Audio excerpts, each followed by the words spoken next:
El presidente Enrique Peña Nieto concedió esta mañana una entrevista a Noticieros Televisa en la que habló de los temas de los que todos hablan. Del departamento de Miami, de la Casa Blanca, qué pasó con ella, de la corrupción y de la impresión de que para su gobierno eso, la corrupción, no es un tema importante, de su baja popularidad, de la coordinadora, de los bloqueos, de la impresión de que el gobierno no puede, del uso de la fuerza pública, del futuro de los secretarios Osorio y Nuño, entre otros. No, presidente, le quiero preguntar en esta entrevista de varios temas, los temas que están ahí. No sé si luego a veces llegan aquí a través de estas bardas o a través del primer círculo que lo acompaña usted en el gobierno. Le quiero preguntar de la percepción de la corrupción, del departamento de Miami, del tema de la Casa Blanca, de la coordinadora, le quiero preguntar de la inseguridad, le quiero preguntar de su gabinete, le quiero preguntar de la asociación presidencial, entre otras cosas, y le quiero preguntar de Donald Trump. Entonces quisiera empezar con el tema de la percepción de la inseguridad. Existe la percepción de que en Los Pinos, que en esta casa, usted, presidente, no percibe que la corrupción es el más grave problema y quizá lo que más le ha afectado en cuanto a imagen y gestión a usted. Mira, Joaquín, yo quisiera hacer un poquito de historia. ¿De dónde partimos en 2012? ¿Cuál era el escenario que estábamos viviendo entonces? Y entrar al tema de la corrupción como uno, sin duda, de los que desde entonces apunté y señalé como preocupantes, como un asunto que había que combatir, y creo que hoy hay una respuesta muy puntual que se ha construido con una amplia participación de la sociedad mexicana. Pero antes de referirme a este tema en particular, déjame nada más dar contexto de dónde inicia esta administración. Veníamos de momentos en donde no había un clima político que favoreciera hacer cambios y reformas que el país, ya diagnosticadas, se sabía que necesitaba. Por décadas se vinieron, o más bien en los últimos 2 décadas, se pospusieron distintos ajustes, cambios que el país necesitaba. Y yo apunté algo con toda claridad. Llegué como presidente de México no a administrar, no a nadar de muertito y dejar que las cosas fueran como estaban, sino a cambiarlas. Y estoy consciente que hacer cambios, que hacer reformas de fondo y profundas, siempre vas a enfrentar privilegios, vas a enfrentar quienes se beneficiaban de ese modelo que ya era inoperante para el país. Y mi propuesta y mi compromiso ha sido derribar esas barreras que estaban frenando el desarrollo de nuestro país. Habrá oportunidad de abordar cuál será el beneficio, o cuáles son ya los beneficios tangibles que la población tiene de varias de estas reformas que se han venido impulsando. Y una de ellas, o uno de los temas centrales que abordé también, es el de combate a la corrupción. Hoy tenemos 2 nuevos elementos, me parece muy importantes, que están en la etapa de instrumentación, porque son 2 mecanismos relevantes que hoy tiene nuestro país para combatir la corrupción. Por un lado, el Sistema Nacional de Transparencia, que hoy exige que todos los poderes del Estado mexicano, como no ocurría antes era solamente el Ejecutivo Federal, hoy todos los poderes, el Legislativo, el Ejecutivo, el Poder Judicial, los partidos políticos, los sindicatos que reciben recursos públicos, todos son sujetos obligados a informar de en qué aplican los recursos públicos que reciben. Y por otro lado tienes el muy recientemente promulgado Sistema Nacional Anticorrupción, que tiene un periodo de implementación y en el que participa la sociedad civil.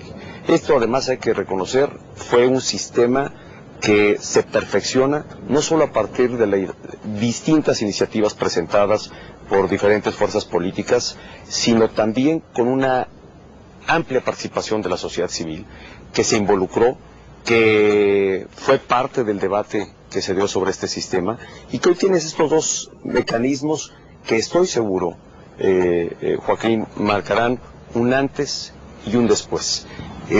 2 mecanismos que obligan a la transparencia, que establecen mecanismos para combatir la corrupción, y que estoy más que consciente de que, y lo he señalado, esto no es un tema que evada, estoy muy consciente de esta percepción generalizada que hay en nuestro país de que tenemos un grave problema en materia de corrupción. Pero también estoy muy consciente que este es un tema que no solo está en el ámbito gubernamental combatir. Creo que esta es una tarea que convoca a los gobiernos y a la sociedad en su conjunto a que seamos parte de un gran esfuerzo colectivo, de un gran esfuerzo de todos para erradicar este tema, este problema que lastima la convivencia, que genera costos y que estamos hoy más que nunca resueltos a eliminar de nuestra. Porque uno de los registros que hay es que, pues como que el problema de la corrupción para este gobierno no es grave, presidente. Todo lo contrario, Joaquín. Lo ha sido y lo hemos enfrentado desde el principio y le hemos hecho frente. Y yo lo desde el inicio de mi campaña, como presidente electo y como presidente de la República, no he dejado de señalar el tema. Sé que ha sido creciente la percepción que hay sobre la corrupción, no solo en el ámbito gubernamental, lo hay también en el ámbito privado, y en la necesidad que tenemos, si realmente queremos transformarnos, como ha sido el llamado que he hecho para que construyamos una nueva nación a partir de nuevos modelos que sirvan de mejor manera al desarrollo de la sociedad mexicana. Sin duda el de la corrupción es uno de ellos. Y tenemos que hacerle frente a todos. Aquí no hay ni evadimos, ni dejo de reconocer que es un tema que está ahí, que está señalado, que se siente y que hoy, repito, estamos resueltos a combatir. Hoy hay nuevos mecanismos, hay un compromiso firme, decidido y comprometido de mi gobierno para hacerle frente y para combatirlo a partir de los elementos que nos da este nuevo marco legal. Pero luego, presidente, se atraviesa en lo que me acaba de decir, se atraviesa dos hechos. Primero uno que es determinante, ¿no?, en la percepción y la calificación de su gestión de corrupción, que es el tema de la llamada Casa Blanca. Sí. ¿Qué pasó ahí, presidente? ¿Qué ha pasado con la Casa Blanca? Ahí no hubo una reacción. Ahí, no sé, es un tema que está latente. Mira, Joaquín, que va a estar ahí. Qué bueno que lo tocas porque es un tema, primero que, como es conocido, no se trató de una ilegalidad. Sin embargo, fue un hecho que generó percepción de que se había hecho algo equivocado. Por eso yo, no hace mucho y en más de una ocasión, ofrecí una disculpa por lo mucho que este tema había lastimado a las instituciones, la credibilidad de las instituciones, la credibilidad del gobierno, porque si bien, como se hizo una investigación, fue un hecho que no incurrió en ninguna ilegalidad, sí generó una percepción de corrupción. Y si me dijeras, ¿lo hubiese hecho distinto o hubiésemos hecho este tema de forma diferente? Sí, porque creo que esto deja claro que no solo se trata de actuar con apego a la legalidad, sino evitar, y más cuando se trata del presidente, de evitar que haya una percepción que involucra algún hecho de percepción. Pero mira, también es una oportunidad, Joaquín.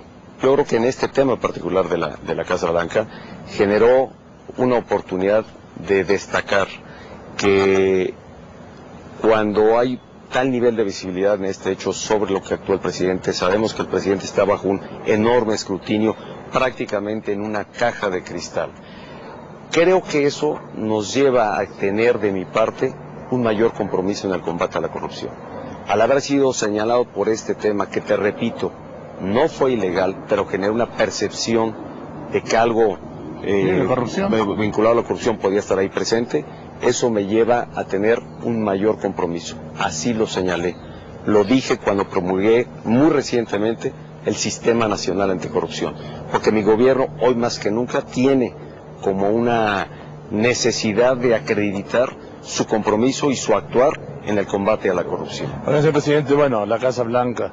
Y luego viene lo del... Por cierto, déjame decirte que sí, porque para dejarlo muy en claro, sí, la casa, que todavía me preguntan, oye, ¿qué pasó? Pues desde que pasó este tema y que fue tan señalado, esa casa se rescindió el contrato que mi esposa había celebrado con el entonces vendedor, se rescindió. Porque preguntan, oye, pero sigue teniendo la Casa Blanca, ya no se tiene. Digo, pues lamentablemente lamentable porque fue una compra que iba a hacer mi esposa, que estaba en proceso de hacerse y ya no se hizo. Entonces ya no tiene la Casa Blanca. No, pues ya dejó de estar.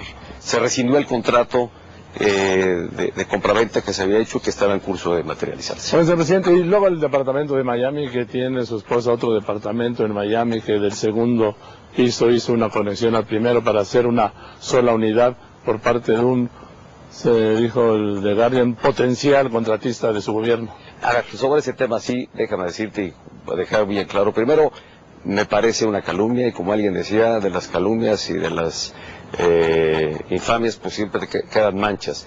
No es cierto, es completamente falso, Joaquín, porque lo que quiso dar esta nota o hacer suponer esta nota es que mi esposa tenía otra propiedad que no tiene, solo tiene el departamento que ella había adquirido incluso antes de casarse y antes de que yo la conociera. Ella, estando dedicada a la actividad artística, adquirió entonces esa propiedad y la única que tiene.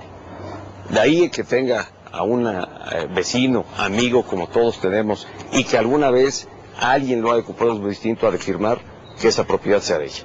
Y eso es lo que quiso decir esta nota, o eso fue lo que quiso insinuar. Es completamente falso que mi esposa tenga otra propiedad en Miami, es completamente falso que sea parte de la propiedad que ella declaró que tenía desde el principio, y es completamente además falso que haya un eventual o potencial conflicto de interés, porque además este vecino es una gente que vive allá, que radica fuera de México y que no tiene, como está acreditado, ningún contrato con el gobierno. Oiga, y presidente, cuando le habla del que pagó la compañía de este señor Pierdant o Piermont, los impuestos... Es un amigo, te repito, es un amigo que está allá y que efectivamente le hizo un favor. Una equivocación de 11 años que tiene la propiedad, en una única ocasión porque mi esposa estaba aquí, dijo, oye, puedes cubrir el impuesto predial, yo te lo cubro aquí, como de hecho ocurrió. Me parece en una relación pues común y ordinaria que puede pasar entre quienes son amigos y vecinos, pero que eso no suponga de ninguna manera un hecho ilegal o estar en falta. O sea, que ese departamento no es de sus... A ver, no es de mi esposa, no es de ella, no es una ampliación del de que ella ha declarado que tiene, es de otra persona, y en una única ocasión le pedimos, o le pidió a mi esposa, cubriera el impuesto predial correspondiente de ese año y que después le fuera reembolsado aquí en México. Bien. Señor presidente, hay un tema, bueno, hay muchos, pero uno de los temas es su baja popularidad. ¿Cómo lo mide? ¿A qué esto tiene que ver con esa percepción de corrupción de la Casa Blanca, del departamento? Yo creo que tiene que ver con muchas cosas, Joaquín, y voy a lo que originalmente te comentaba. Cuando llegamos al gobierno, cuando llegué y asumí la presidencia de la República, mi decisión fue muy puntual y firme y comprometida con México. Era cambiar las cosas que estaban impidiendo que México tuviera mayor crecimiento. Estábamos ante escenarios de frustración porque no se habían logrado acuerdos políticos para hacer ajustes y cambios que el país necesitaba. Y esos se hicieron a partir de que llegamos al gobierno. Había frustración porque no se habían hecho las reformas que el país necesitaba. Y esas hoy se han concretado. Y yo entiendo que hacer estos ajustes, que hacer estas reformas, pues a veces es ir contra grupos de interés, es combatir resistencias, privilegios que se habían anidado ya en el antiguo modelo y en los paradigmas o formas que teníamos en distintos ámbitos de la vida nacional, en el ámbito energético, en el ámbito hacendario, en el ámbito de las comunicaciones. Por supuesto que decidí tomar y emprender los ajustes y los cambios. Y esto evidentemente genera costos. Hoy tienes ahí una reforma hacendaria, no hay reforma fiscal que sea popular, en donde se impusieron mayores impuestos a quienes tienen mayores ingresos, pero eso alivió la necesidad del Estado de tener una menor dependencia de los ingresos petroleros. ¿Por qué? Pues porque el petróleo...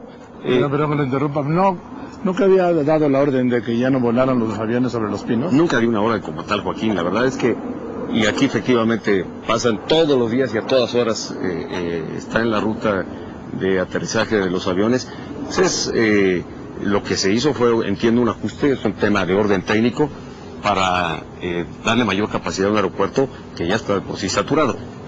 Pero a tu pregunta, ¿pasan por los pinos los aviones y se escuchan? Sí, todos los días y a todas horas. A ver, presidente, pero el tema de la baja popularidad, ¿esto no le afecta o cree que es nada más por la toma de decisiones, por los grupos de poder económicos, sobre todo y políticos, afectados por la reforma? ¿No pasa también por eso que hemos estado hablando del departamento, la Casa Blanca, la corrupción? A ver, déjame ser bien claro, Joaquín. Desde que asumí la responsabilidad de ser presidente de México, tengo claro que no llegué aquí para ganarme una medalla por la popularidad.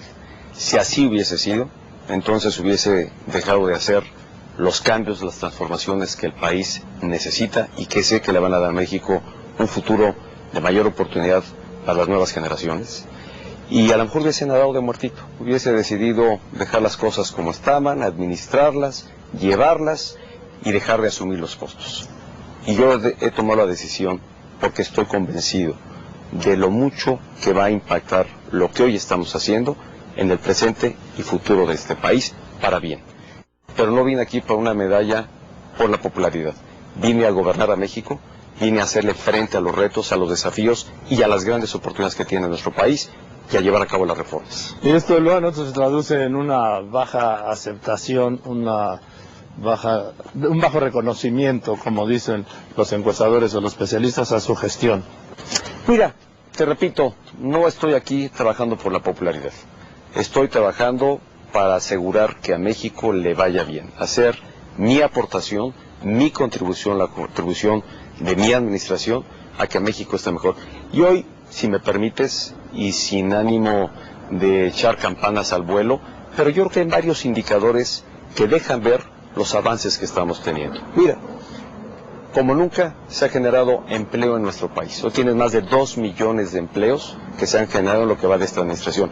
En ningún otro momento, en igual periodo de tiempo, de un gobierno, de cualquier otra administración, se habían generado tantos empleos. Hoy tienes uno de los niveles de inflación más baja que nunca se había registrado desde que se mide la inflación. Es decir, el incremento que tienen los precios en la canasta básica desde 1970, nunca antes se había tenido un registro de un incremento tan bajo como se ha venido teniendo en los últimos meses. Hoy estamos viendo que las familias están pudiendo tener un mayor consumo. Los indicadores de consumo que hay en el país, en las diferentes tiendas, y tú sabes que esto se mide y lo dan a conocer las propias tiendas de autoservicio, ha crecido.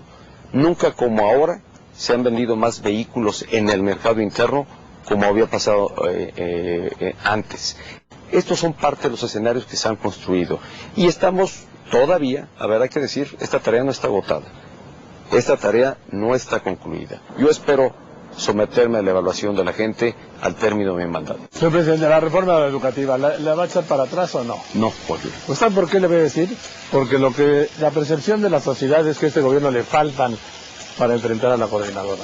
Mira, Joaquín, no hay que confundir la firme decisión para llevar a cabo una reforma con el espacio de diálogo que el gobierno ha abierto con aquellos grupos que están en resistencia a la reforma educativa.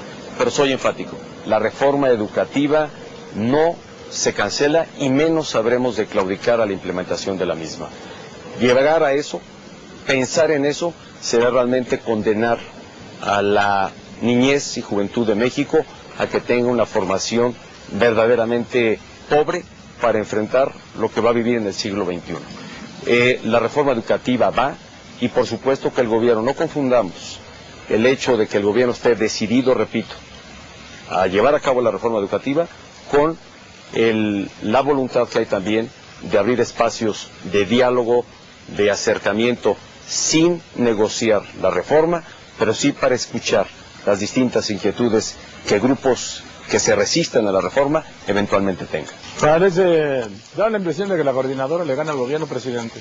Bloquean cuando quieren, marchan cuando quieren, asisten cuando quieren, declaran como quieren, y están las voces al mismo tiempo de un sector empresarial muy duro, diciéndole lo mismo que el gobierno le falta. Mira, Joaquín, La coordinadora ha sido un grupo de resistencia que no solo se hace presente en esta administración, creo que desde que surgió ha sido un grupo de enorme resistencia para el gobierno y para decisiones que se han tomado en el tema educativo. ¿Qué hemos hecho como gobierno? Recuperar la rectoría del Estado en materia educativa. Dejar de lado, y por eso la resistencia, los privilegios que se hicieron varios en el modelo que teníamos, en donde prácticamente a estos grupos se les daba la conducción y la dirección de la educación, particularmente en nuestros estados. Estamos resueltos y así se ha venido acreditando, porque no hemos dejado de hacer ni las evaluaciones, ni hemos dejado de llevar a cabo, de implementar las distintas medidas que la propia reforma educativa prevé para asegurar que haya maestros preparados, maestros evaluados, buenas escuelas. Estamos en ese proceso de instrumentación. Si hoy me dices, hoy hay escuelas que tienen carencias, sí es cierto, pero también es cierto que hay todo un plan de aquí al final de la administración para que 33,000 escuelas sean remodeladas, muchas de ellas reconstruidas y sean espacios dignos para que los niños reciban educación. Estamos en ese proceso. Y entendiendo que esto no puede ocurrir de la noche a la mañana, pues pasa por tener espacios, repito, de diálogo y de acercamiento. Entiendo muy bien la posición que guarda el empresariado, los comerciantes, quienes los afectados de estos desplantes, lo entiendo y estoy empático con ellos.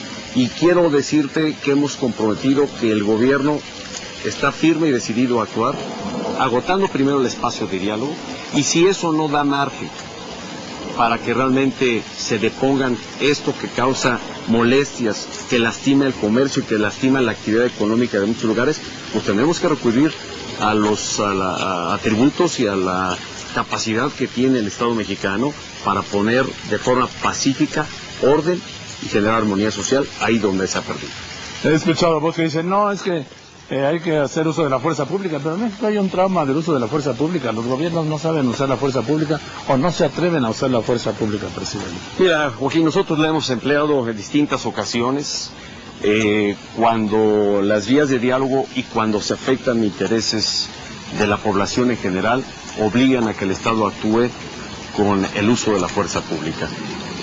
Creo que como Estado también hemos aprendido de experiencias y eso ha llevado que hoy el uso de la fuerza pública se haga a través de protocolos estrictos de respeto a los derechos humanos, de no afectar, pero sí de ordenar cuando se lastimen derechos de terceros o derechos de la población en general.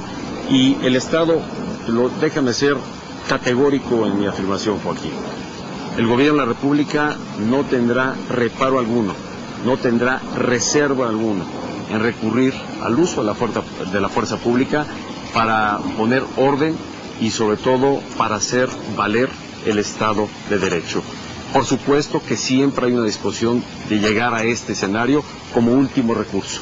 Antes están los espacios de diálogo, de acuerdo, antes de llegar al uso de la fuerza pública. Señor presidente Iván, esto ha llevado a un gran desgaste, primero al secretario de Gobernación y luego al secretario de Educación Pública, Aurelio Nuño, que salió pues de aquella oficina para ser secretario de Educación Pública. ¿Van a seguir? Ahí van a estar. Son dos funcionarios en los que tengo confianza y ambos funcionarios están trabajando para encontrar una solución, un acuerdo pacífico y ordenado ante este tema que sin duda particularmente ha afectado la vida económica y social del sur del país.